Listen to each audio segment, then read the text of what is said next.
बांगलादेश सरकारचा भारतातनं कांदा आयात करण्याचा निर्णय। नाशिकच्या लासलगावमधून प्रथमच 30 टन कांदा बांगलादेशात रवाना। कांदा उत्पादक शेतकऱ्यांना यामुळे दिलासा। बांगलादेशच्या आयात शुल्क वाढीचा संत्रा उत्पादकांना फटका। शेतकऱ्यांच्या नुकसान भरपाईसाठी राज्याकडून 169 कोटींचा निधी मंजूर। विदर्भातील संत्रा उत्पादक शेतकऱ्यांनाही दिलासा। धुळे जिल्ह्यातील शिरपूरमध्ये कांद्याला दर नसल्यामुळे शेतकऱ्यांना लासलगावात कांदा विकला। कांदा विकून शेतकऱ्याला 6 लाखांचं उत्पन्न। पुण्याच्या गावक बाजारात कांदा दरात किलोमागे 5 ते 7 रुपयांची वाढ। तर बांगलादेश, श्रीलंका तसंच दक्षिणेकडील राज्यातनं कांद्याला मोठी मागणी। परभणीमध्ये ऊसाच्या प्रश्नावरून शेतकरी आक्रमक। शेतकऱ्यांनी परभणी गंगाखेड महामार्ग अडवला। महामार्गावर वाहनांच्या लांबच लांब रांगा। ऊसाला पहिली उचल 3000 तर अंतिम दर 4000 प्रति टन देण्याचीही मागणी। सोलापुरात ऊस दर जाहीर करण्यासाठी स्वाभिमानी शेतकरी संघटना आक्रमक। लोकमंगल साखर कारखाना स्वाभिमानीच्या पदाधिकाऱ्यांनी बंद पाडला। जोपर्यंत ऊसाला दर जाहीर होत नाही तोपर्यंत कारखाना सुरू करू देणार नसल्याची स्वाभिमानीची भूमिका। जळगावच्या मुक्ताईनगर तालुक्यामध्ये ज्वारीचे क्षेत्र गटले। 17 डिसेंबरपर्यंत 8885 हेक्टरवरील पेरणी पूर्ण होणार। तालुक्यामध्ये रब्बी पेरणीनं वेग घेतला। जळगावच्या यावल, चोपडा आणि रावेर परिसरातील केळी बागांना थंडीचा फटका। जास्त थंडीमुळे पिकं खराब होत असल्यामुळे शेतकरी चिंतेत। परभणीमध्ये नाफेडच्या सोयाबीन खरेदी व्यवस्थेचा फज्जा। तर 10,000च्या नोंदणीमागे फक्त 437 शेतकऱ्यांकडूनच खरेदी। संथ प्रक्रियेमुळे सोयाबीन खरेदीकडे शेतकऱ्यांची पाठ। परभणीमधील 1,60,000 शेतकरी 3 महिन्यांनंतर सुद्धा नुकसान भरपाईपासून वंचित। महसूल विभागातील अनास्थेमुळे 83 कोटी रुपये अडकले। जळगावच्या भुसावळ मुक्ताईनगरातील फुल मार्केटला मोठी तेजी। गुलाब, झेंडू, शेवंती, निशिगंधा या फुलांचे दर दुप्पट झाले। सांगलीमध्ये स्वतंत्र तालुक्याच्या मागणीसाठी संख गावामध्ये ग्रामस्थांचं 5 दिवसांपासून उपोषण। 51 गावातील ग्रामस्थांचा उपोषणाला पाठिंबा। गाव बंद ठेवून आंदोलनाला पाठिंबा। नाशिकच्या मालेगावमध्ये मुंबई आग्रा महामार्ग शेतकऱ्यांनी रोखला। मनमाड इंदूर रेल्वे मार्गाच्या अधिग्रहण प्रक्रियेला शेतकऱ्यांचा विरोध। मनमानी पद्धतीने अधिग्रहण सुरू असल्याचाही शेतकऱ्यांचा आरोप। विविध योजनांचे निधी वेळेवर मिळत नसल्यामुळे सरपंच संघटना आक्रमक। नांदेडच्या हदगाव तहसील कार्यालयासमोर सरपंच संघटनेचं ढोलबजाव आंदोलन। 5 वर्ष चिमुकलीवर झालेल्या अत्याचाराच्या निषेधार्थ भंडाऱ्याच्या लाखांदूरमध्ये निषेध मोर्चा। 15 वर्षीय परप्रांतीय मुलानं चिमुकलीवर अत्याचार केल्याचं समोर। 6 डिसेंबर रोजी घडली होती घटना।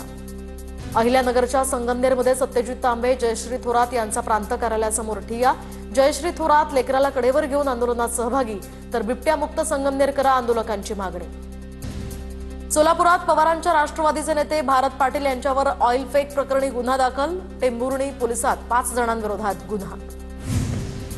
अमरावतीकरांना मोठा दिलासा। गोपालनगर रेल्वे अंडरपासचं लोकार्पण। मुख्यमंत्री फडणवीस आणि बावनकुळेंच्या हस्ते ऑनलाईन लोकार्पण। रवी राणा आणि आयुक्त सौम्य शर्मांनी फीत कापून अंडरपास वाहतुकीस या ठिकाणी हिरवा झेंडा दाखवला। बीडमध्ये डॉक्टरांच्या हलगर्जीपणामुळे 13 वर्षीय मुलीचा मृत्यू झाल्याचा आरोप। शिरूर कासारमध्ये डॉक्टर विरोधात नागरिकांचा संताप। पीडित कुटुंबियांचं न्याय मिळवण्यासाठी तहसील कार्यालयासमोर धरणे आंदोलन। बुलढाण्यातल्या जळगाव जामोद नगर परिषदेनं कोणतीही शहानिशा न करता वृद्धेचं मृत्यू प्रमाणपत्र दिलं। याच मृत्यू प्रमाणपत्राच्या आधारे वृद्धेच्या बँक खात्यातनं मुलानंच 10 लाख लंपास केले। आपल्या जिवंत आईला रस्त्यावर सोडून पसार झाला हा मुलगा। साताऱ्यामध्ये दारुअड्डा महिला आणि ग्रामस्थांनी उद्ध्वस्त केला। जावळीतील हुमगाव या ठिकाणी हा प्रकार घडला। दारूमुळे कौटुंबिक वाद वाढल्यामुळे महिला आक्रमक। यवत पोलिसांची बुलेट सायलेन्सरच्या आवाजावरून मोठी कारवाई। दरम्यान कासुर्डी ते भाणगाव या मार्गावर बेकायदेशीर सायलेन्सरला रोड रोलरच्या चाकाखाली चिरडलं। कारवाईमध्ये बाईकस्वारांना 5 ते 13,000 रुपयांपर्यंतचा दंड। नंदुरबारच्या अक्कलकुवा इथल्या जामिया शिक्षण संस्थेला तहसीलदारांचा दणका। जामिया शिक्षण संस्थेनं आदिवासींची जमीन हडप केल्याचा आरोप। दरम्यान या संदर्भात याचिकाही दाखल केली होती। याचिकेवर निकाल देताना तहसीलदारांनी जमीन मूळ मालकांना परत देण्याचे निर्देश दिले। लेट येणाऱ्या अधिकारी आणि कर्मचाऱ्यांना चंद्रपूर महापालिकेच्या आयुक्तांचा दणका। लेट येणाऱ्या अधिकारी आणि कर्मचाऱ्यांसाठी आयुक्तांनी पालिकेचं मुख्य प्रवेशद्वार बंद केलं। महानगरपालिकेच्या प्रवेशद्वारासमोरच अधिकारी आणि कर्मचाऱ्यांची मोठी गर्दी जमली होती। मावळच्या उर्से गावात 5 वर्षीय मुलीवर अत्याचार करून हत्या केल्यानंतर ग्रामस्थ आक्रमक। घटनेच्या निषेधार्थ उर्से गावासह परिसरातील नागरिकांनी कडकडीत बंद पाळला। धाराशिवच्या तुळजापुरातील ड्रग्ज प्रकरणामध्ये जामिनावर सुटलेले आरोपी विनोद गंगणे याचा ओमराजे निंबाळकरांवर अब्रू नुकसानीचा दावा।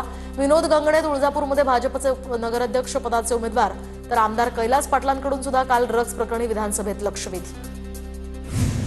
राजस्थानच्या झुंझुनूमध्ये एमडी ड्रग्जचा कारखाना मीरा भाईंदर वसई विरार पोलिसांकडून उघडकीस।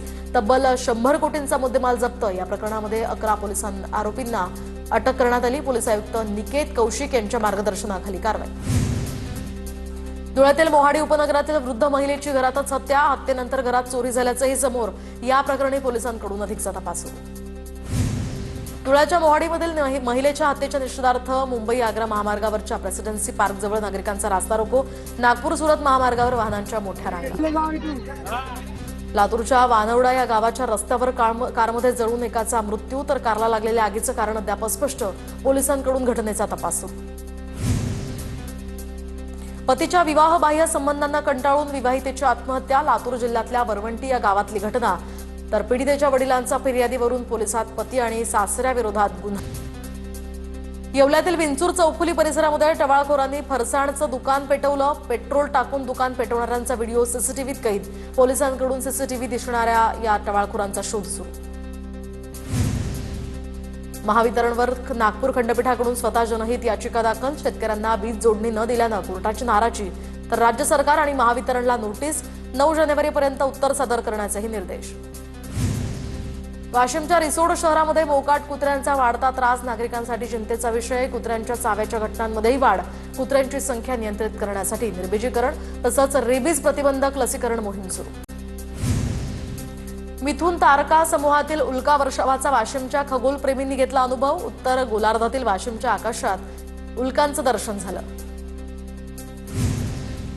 अमरावतीच्या मोझरी गुरुकुंजमध्ये शशिकांत शिंदे आणि अनिल देशमुख यांनी तुकडोजी महाराजांच्या महासमाधीचं दर्शन घेतलं। अखिल भारतीय गुरुदेव सेवा मंडळाच्या वतीनं दोघांचंही स्वागत यावेळी करण्यात आलं। गडचिरोलीतील दुर्गम भागात रस्त्यांची दुर्दशा। 6 महिन्यांपूर्वी तयार करण्यात आलेले रस्ते उखडले।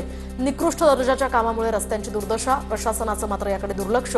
ठेकेदारावर कारवाईचीही मागणी।